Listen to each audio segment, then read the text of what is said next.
जय जय राधा रमण हरि बोल, जय जय राधा रमण हरि बोल, राधा रमण हरि बोल, जय जय राधा रमण हरि बोल, जय जय राधा रमण हरि बोल, जय जय राधा रमण हरि बोल।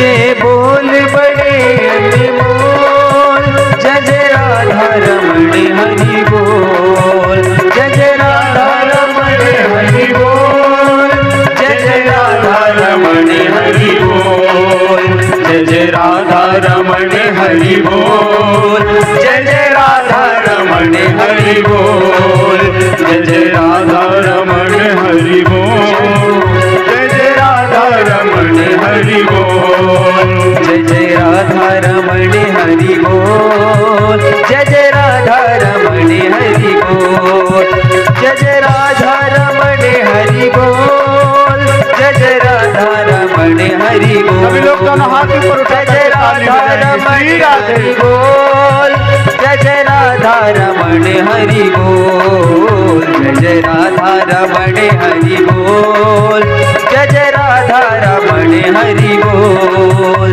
जय जय राधा रमण हरि बोल, जय जय राधा रमण हरि बोल। ये बोल बड़े अनमोल, जय जय राधा रमण हरि बोल, जय बोल बड़े अनमोल, जय जय राधा रमण हरि बोल, जय जय राधा रमण हरि बोल, जय जय राधा रमण हरि बोल, जय जय राधा रमण हरि बोल, जय जय राधा रमण हरि बोल।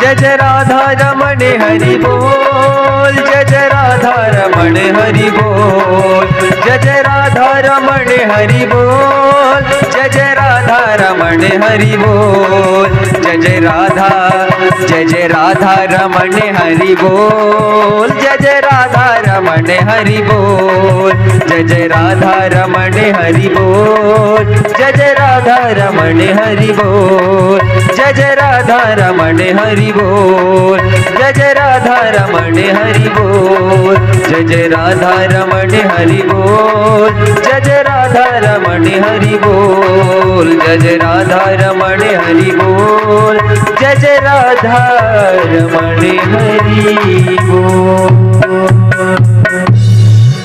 श्री सच्चिदानंद रूपाय पितामहं शरणदेवः वृज्यन्ते द्वयपायनो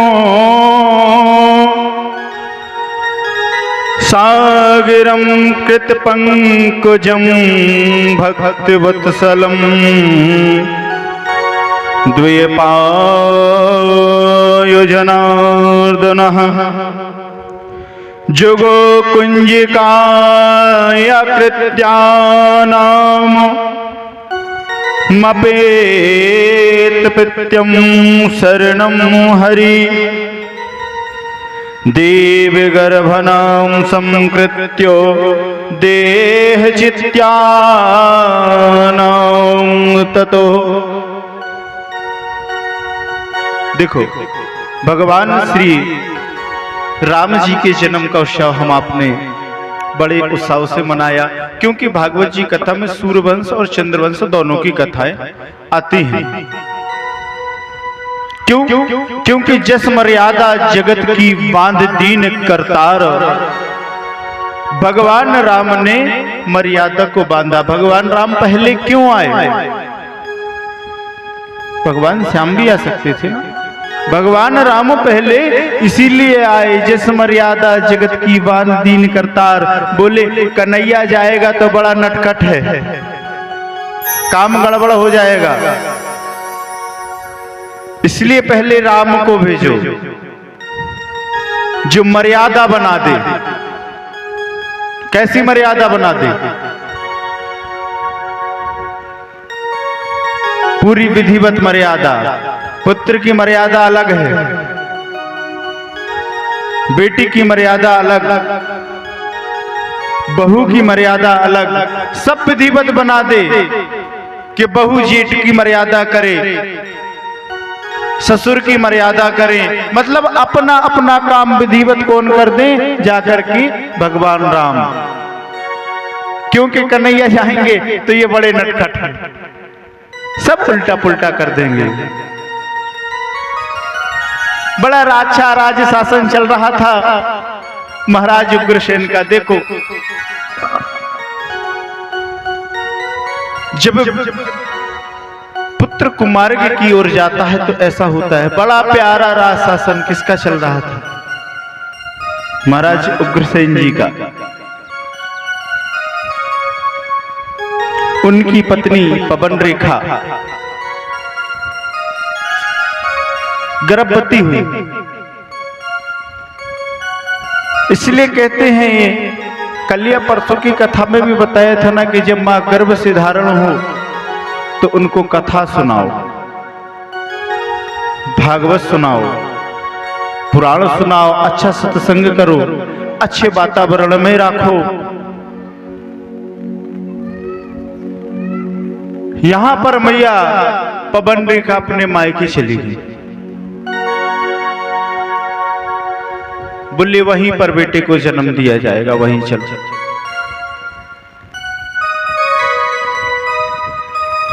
रास्ते मार्ग में एक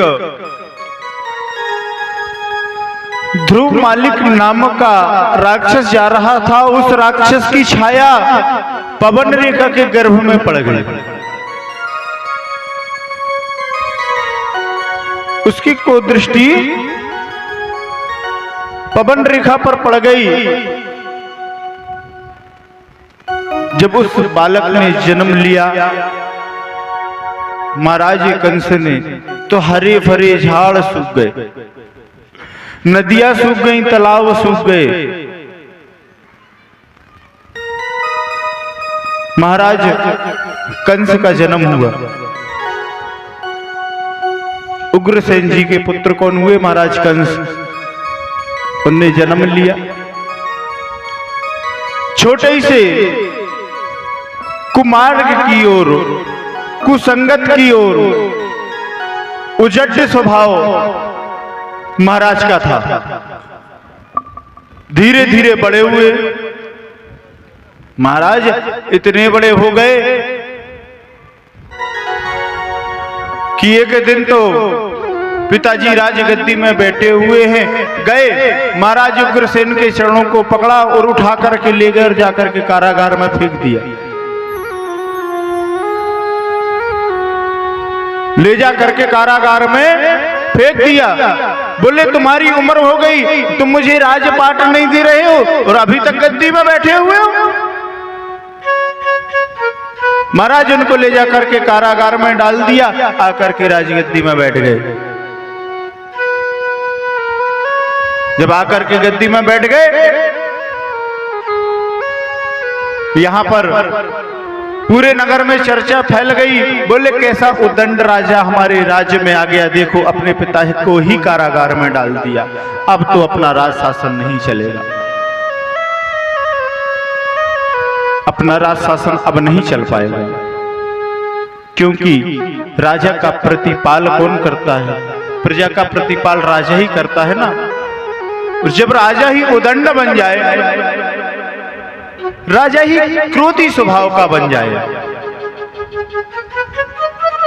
तो प्रजा का क्या हाल होगा? महाराज उन्होंने जाकर के, और जब चर्चा मिली तो उन्होंने कहा, बोले क्या किया जाए? बोले चाचा की बेटी है। कौन?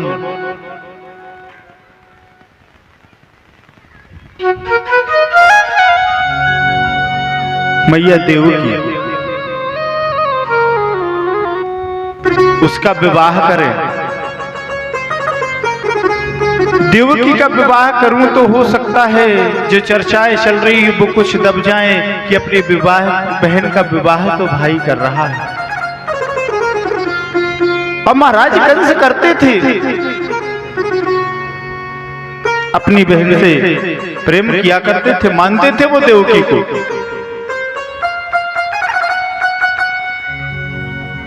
माता देवकी को मानते थे, प्रसन्नता पूर्वक उन्होंने अपनी बहन का विवाह किसके साथ पर किया? वसुदेव जी के साथ पर उन्होंने अपनी बहन का विवाह रचाया। दहेज तैयार हुआ, 100 गाड़ी,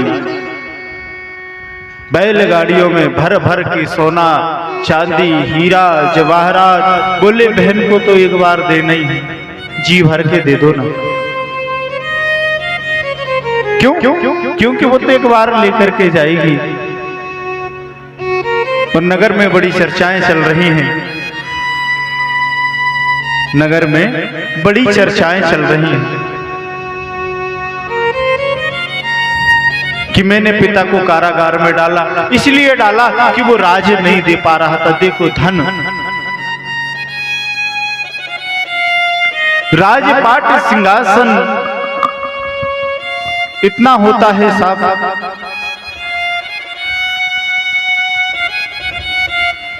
कि अपने को भी पराया बना देता है। धन इतना होता है कि अपने को भी पराया बना करके रख देता है भगवान। बोले कोई बात नहीं, बोले विवाह, बहन का विवाह करूंगा, हो सकता है पूरा सुधार हो जाए, प्रजा मेरी तरफ पलट जाए। बहन का विवाह रचाया बढ़िया, उनको घोड़े दिया, चांदी से पूरा लाद दिया। बोले एक काम करो, बोले बहन को हम खुद छोड़ने जाएंगे। क्या करेंगे? हम खुद छोड़ने जाएंगे हमारी बहन के साथ। विवाह संपन्न हुआ, विदा हुई। महाराज कंस जा रहे हैं,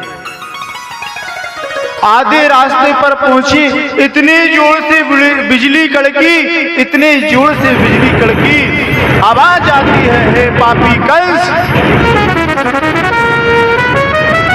जिस बहन को तू ले जा रहा है उसकी 8वीं संतान ही तेरा वध करेगी। आकाशवाणी होती है।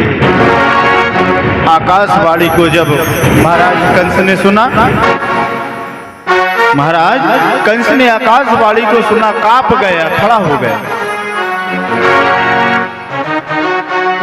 बोले जिसको मैं लेकर के जा रहा हूं, मेरी बहन का पुत्र, वो मेरी मृत्यु का कारण बनेगा। महाराज कंस को क्रोध आया, तलवार को निकाला, बोले मैं इस मूल को ही खत्म कर दूंगा। जब ये देवकी ही वसुदेव नहीं रहेंगे तो इनकी संतान कहां से हो जाएगी। जैसे ही तलवार को निकाला मारने के लिए, मैया ने कंस के चरणों को पकड़ लिया। बोले भैया, अपनी बहन को मार रहा है, अपने बहनोई को मार रहा है, लज्जा नहीं आती? अले बोले देवकी, अभी तूने क्या आकाशवाणी को नहीं सुना कि अभी आकाशवाणी हुई कि तेरी 8वीं संतान मुझे मारेगी। बोले भैया सुनी मैंने, हो सकता है वो आकाशवाणी मिथ्या भी तो हो सकती है, हो सकता है वो आकाशवाणी तुम्हारे किसी दुश्मन ने किया हो कि ताकि ये जो भाई बहन का स्नेह बना हुआ है ये दूर हो जाए। महाराज ने कहा, बोले नहीं, ये आकाशवाणी सत्य है। बोले भैया एक काम करो, तुम कह रहे हो आकाशवाणी सत्य है, मैं वचन देती हूं कि तुम्हें मेरी 8वीं संतान मारेगी ना? बोले हाँ, तेरी 8वीं संतान मारेगी। बोले मैं वचन देती हूं कि मेरी जितनी संतान होंगी मैं तुम्हें दे दूंगी। महाराज कंस ने कहा ठीक है। बोले बहन, मुझे तुझसे कोई तो यह नहीं है।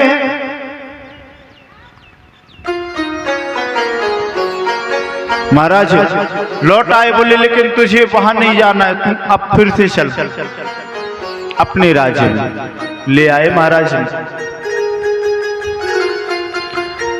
और दोनों को कारागार में डाल दिया, देवकी और वसुदेव को। क्यों डाला? हो अपने महल में भाई रखता भी तो कि जब अपनी बहन से प्यार करता था, इतने उमंग से शादी किया, तो अपनी बहन को रखता। भाई उसने वचन दे दिया था कि जब मेरी संतान होगी तब मैं आपको दे दूंगा,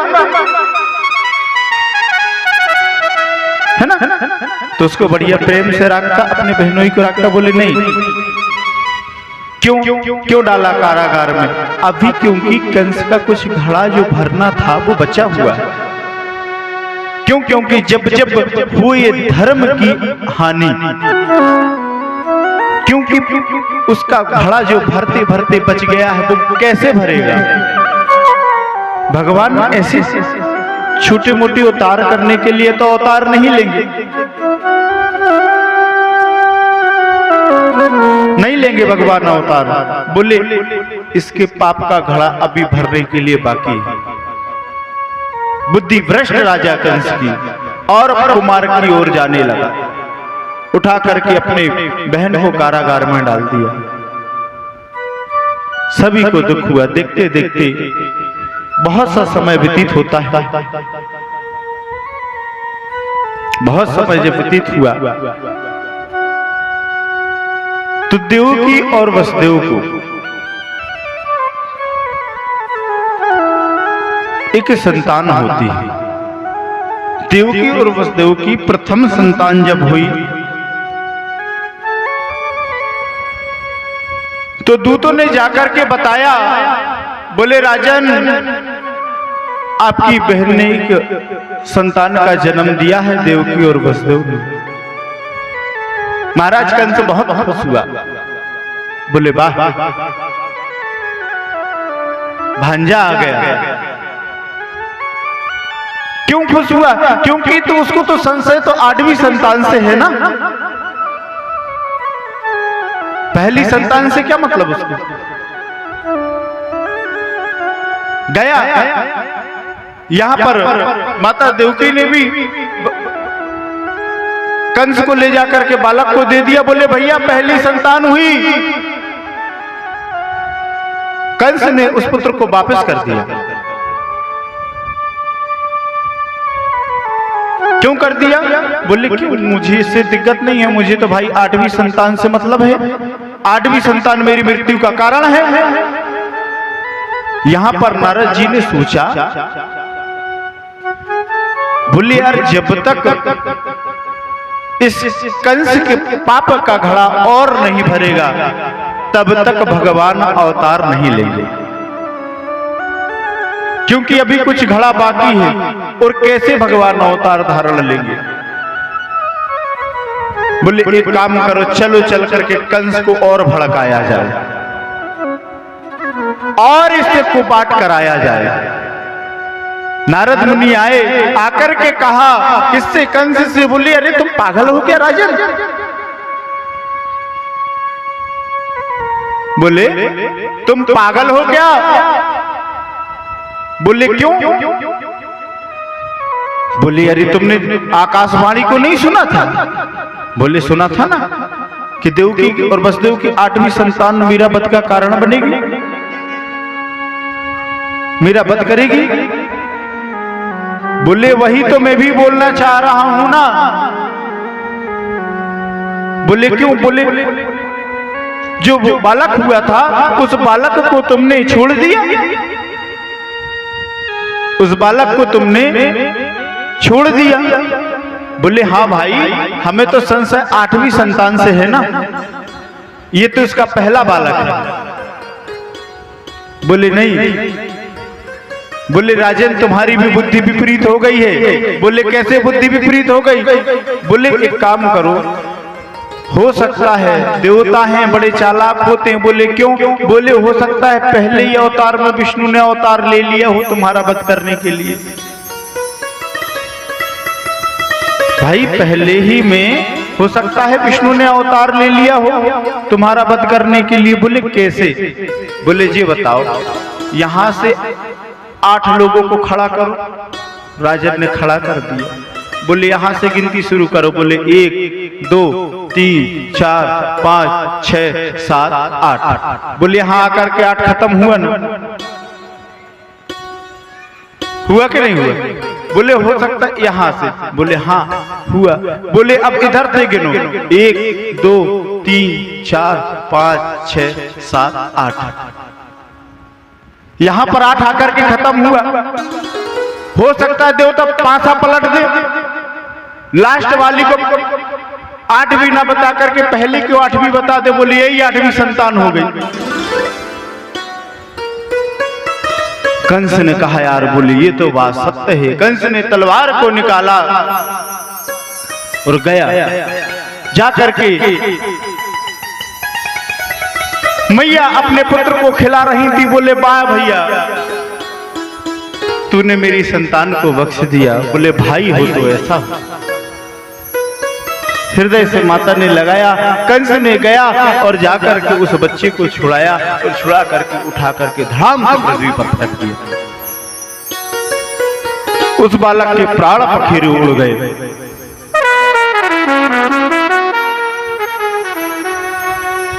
माता रोने लगी।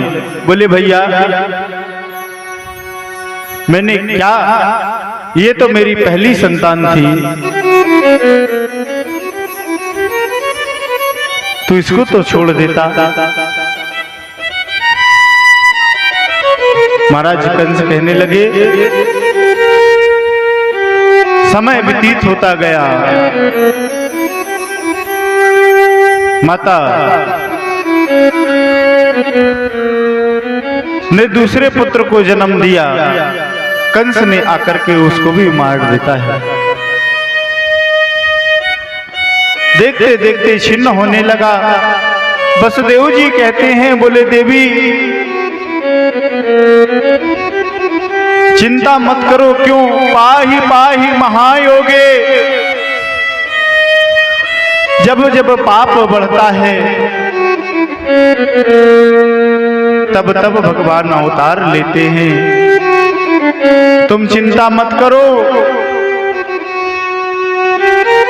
हमारे दुख को दूर करने के लिए भी भगवान आएंगे, हमारे दुख भी दूर होंगे, हमारे मनोरथ भी पूर्ण होंगे।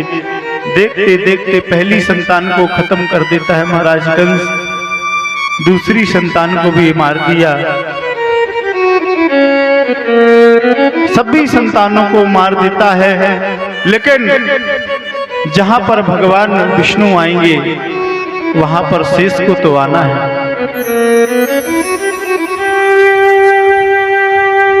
जहां पर भगवान विष्णु को आना है वहां शेष जरूर आएंगे।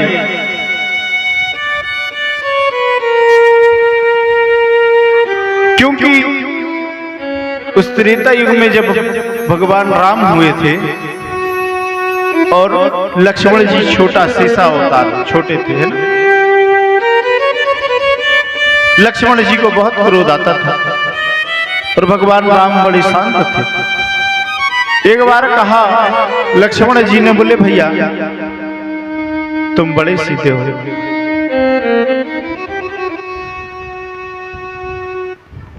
तुम शत्रु को भी माफ कर देते हो।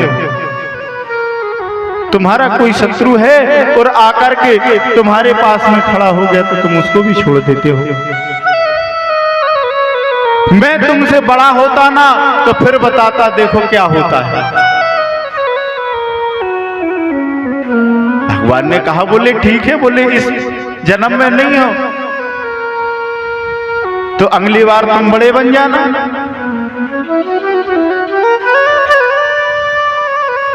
जब मां देव की गर्भ को धारण करती हैं, छठवें गर्भ को तो शेषा अवतार लक्ष्मण जी उस गर्भ में आते हैं। भगवान ने कहा, बोले मेरे भाई का जन्म होने वाला है, इस गर्भ को ले जाओ। योग माया से कहा और रोहिणी के गर्भ में जाकर के स्थापित कर दो। इस गर्भ को ले जाकर के और रोहिणी के गर्भ में स्थापित कर दो। योग माया ने अपनी शक्ति को लगाया और लगा करके माता रोहिणी के गर्भ में जाकर के और छठवें गर्भ को स्थापित कर दिया। यहां सूचना हुई, महाराज कंस ने पूछा, बोले इतना समय व्यतीत हो गया, अभी छठवां बच्चा नहीं हुआ। कारागारों ने बताया, बंदी गृह वालों ने, बोले नहीं, वो तो छठवां गर्भ जो है वही पिटे के पेट में शांत हो गया।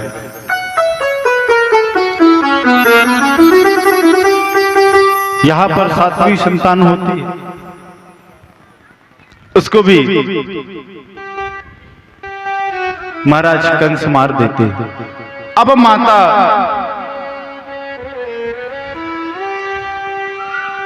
कहने लगी, दुखित होने लगी,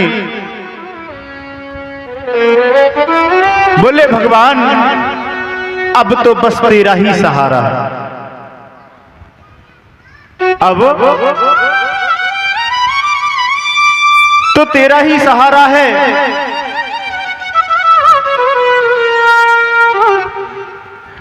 अब तो के तेरा ही सहारा है, तेरे बिना अब मेरा कोई सहारा नहीं है। क्यों? क्योंकि प्रभु अब मेरा समर्थ नहीं है। अब सौंप दिया इस जीवन का सब भार तुम्हारे। हे भगवान, ये जीवन का भार तो तेरे हवाले। अब सौंप दिया इस जीवन का सब भार तुम्हारे हाथों में। अब सौंप इस जीवन का सब भार तुम्हारे हाथों में। अब सौंप दिया इस जीवन का सब भार तुम्हारे हाथों में।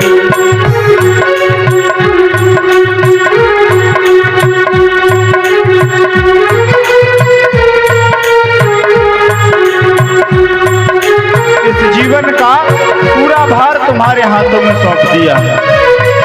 अब कुछ नहीं है, सब कुछ तेरा है। बोले राधा कृष्ण भगवान की जय। क्योंकि समय बहुत कम बचा है ना। हे भगवान, हमने पूरा जीवन तुम्हारे हाथ में सौंप दिया, अब कुछ नहीं है। यहां पर माता पृथ्वी भगवान विष्णु के पास में जाकर के कहने लगी, बोले प्रभु अब तो कंस के अत्याचार से मुझे इस पृथ्वी पर भार नहीं सहा जा रहा है। हे भगवान, अब आप अवतार धारण कीजिए। अब आप आकर के और अवतार धारण कीजिए। भगवान ने माता पृथ्वी को कहा था, दस्तों में कह करके माता पृथ्वी चली जाती है। भगवान अष्टमी तिथि रात्रि कालीन में आकर के और देवकी और वसुदेव के सामने आकर के और खड़े हो गए। कैसे कैसे खड़े हो गए आकर के? जैसे कि भगवान राम हुए थे। आकर के सशस्त्र चक्र गदा हस्ते महालक्ष्मी नमस्ते। भगवान चतुर्भुज रूप धारण करके खड़े हैं। वसुदेव जी ने देखा, प्रचंड तेज जब देखा तो देख करके खड़े होकर कहने लगे, स्वागतम कृष्णा सुस्वागतम कृष्णा सुस्वागतम कृष्णा सुस्वागतम कृष्ण स्वागतम कृष्णा सुस्वागतम कृष्णा स्वागतम सुस्वागतम स्वागतम कृष्ण स्वागतम सुस्वागतम स्वागतम कृष्ण स्वागतम कृष्ण सुस्वागतम कृष्ण स्वागतम कृष्ण सुस्वागतम कृष्णा। जय हो।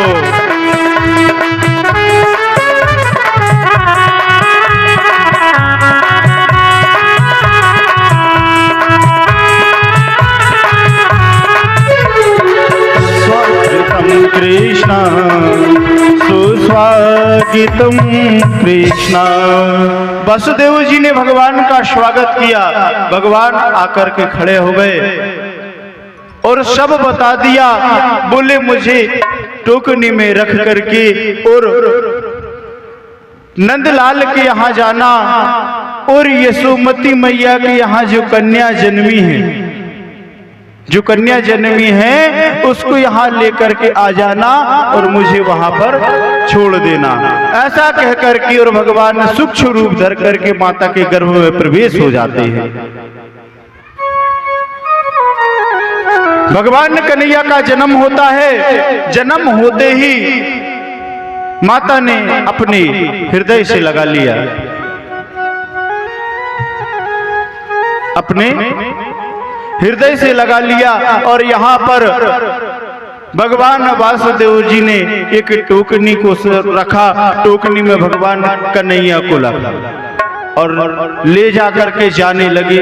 बोले लेके वसुदेव मथुरा से गोकुल चले, माँ की ममता खड़ी देखती रह गई। लेके वसुदेव मथुरा से गोकुल चले, माँ की ममता खड़ी देखती रह गई। लेके वसुदेव मथुरा से गोकुल चले, माँ की ममता खड़ी देखती रह गई।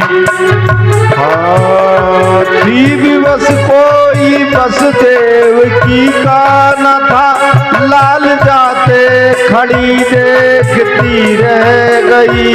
थी विवश कोई वसुदेव की का न था, लाल जाते खड़ी देखती रह गई। हो के पूती निपूती बनी आज मैं, हो के पूती निपूती बनी आज मैं। दूध छैया को मैया पिला ना सकी, लेके वसुदेव मथुरा से गोकुल चले, माँ की ममता खड़ी देखती रह गई। कंस मारे सभी लाल मेरे यहाँ, मैं खड़ी आंख से देखती रह गई। कंस मारे सभी लाल मेरे यहाँ, मैं आंख से देखती रह गई।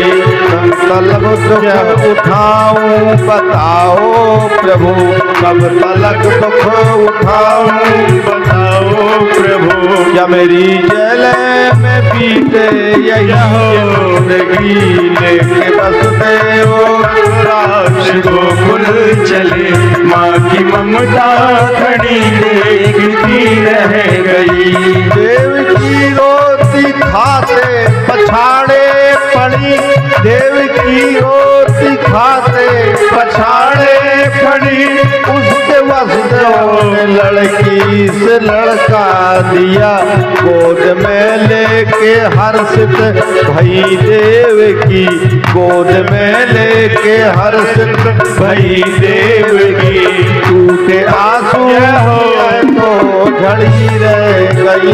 लेके वसुदेव मथुरा से गोकुल चले, माँ की ममता खड़ी देखती रह गई। लेके वसुदेव मथुरा से गोकुल चले, माँ की ममता खड़ी देखती रह गई। लेके वसुदेव गोकुल से मथुरा चले, माँ की ममता खड़ी देखती रह गई। माँ की ममता खड़ी देखती रह गई। लेकर के वसुदेव और भगवान कन्हैया को टोकनी में रख करके चल देते हैं। जमुना जी के किनारे पहुंचते हैं। जब वो जमुना के किनारे जाकर के पहुंची तो जमुना मैया लहर मारने लगी। माता तीव्र गति से बह रही हैं। अब वसुदेव जी ने सोचा, बोले कैसे जाएं, बादल कड़क रहा है, वर्षा हो रही है, पानी गिरने लगा। यहाँ बलराम जी ने सोचा, बोले मेरा छोटा भाई आ रहा है और उसके आने में तकलीफ ना हो। तो वसुदेव जी की जो टोकनी रखी हुई थी, भगवान ने आकर के उसमें और छैया कर लिया शेषनाग जी ने, कि कहीं मेरा भाई आ रहा है वो भीगे ना। अब वसुदेव जी विचार कर रही हैं, बोले अब जमुना उस पार कैसे जाएं। भगवान ने सोचा, बोले ये तो अब जमुना के उस पार जाएंगे ही नहीं, कि ऊपर बरसे मेघ, ऊपर से मेघ बरस रहा है और नीचे सिंह गुहारे, और सोचत हैं वसुदेव यमुना देखे अथाह जलो। पीछे से सेह गुंजार रहा है, सामने जमुना बह रही है। वसुदेव जी ने सोचा, बोले पीछे जाता हूं तो शेर खाएगा, हो सकता है यमुना जी से रास्ता मिल जाए। आगे भगवान बढ़ते गए। वसुदेव जी, जमुना जी उछाल मारती हैं भगवान के चरणों को धोने के लिए। तो भगवान बाकी बिहारी ने धीरे से अपने चरणों को बाहर निकाला और निकाल करके जमुना जी में जैसे ही स्पर्श अपने चरणों का किया, जमुना जी ने भगवान के चरणों को धोला तो उनने भी रास्ता दे दिया। बोले जमुना मैया की जय। माता ने रास्ता दे दिया। जाते हैं जाकर के वसुदेव माता नंदलाल यशोदा मैया के पास में गए। जाकर के देखा तो योग माया ने अपनी पूरी माया फैला दिया था।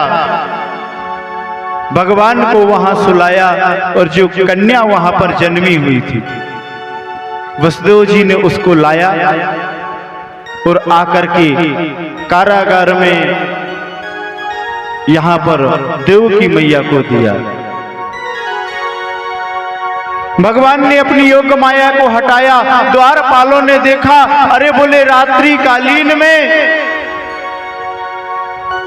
जन्म हो गया। किसका जन्म हुआ? बोले जाओ जाकर के कंस को बताओ कि देवकी की 8वीं संतान ने जन्म ले लिया है। दौड़ते हुए जाते हैं, जाकर के बताया, बोले महाराज देवकी और वसुदेव की 8वीं संतान का जन्म हो चुका है। जाकर के गए और जब बताया तो कंस आता है। शीघ्रता से कंस आया, बोले आज 8वीं संतान का जन्म हुआ है। आकर के देखा तो माता की गोद में कन्या खेल रही है। कन्या को देख करके कंस हंसने लगा। बोली कन्या मुझे एक स्त्री होकर के क्या मारेगी?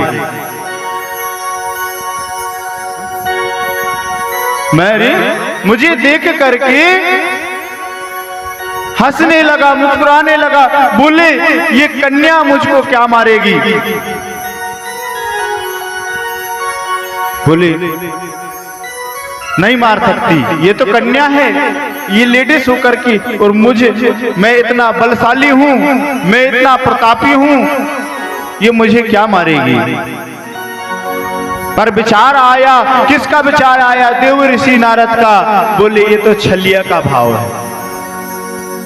भैया बच्चों को बिठा दो, है ना, क्योंकि वो भी कन्हैया होते हैं, जो छोटे बच्चे होते ना वो भी कन्हैया होते, और कन्हैया आ रहे हैं तो वो भी खेल रहे हैं। तो उन्होंने कहा, बोले ये छलिया का काम है। किसका है? छलिया का। छल देंगे। तो महाराज कंस ने उस कन्या को भी छुड़ाया, और छुड़ा करके जैसे ही पटकना चाहा तो वो कन्या उनके हाथ से अदृश्य हो जाती है।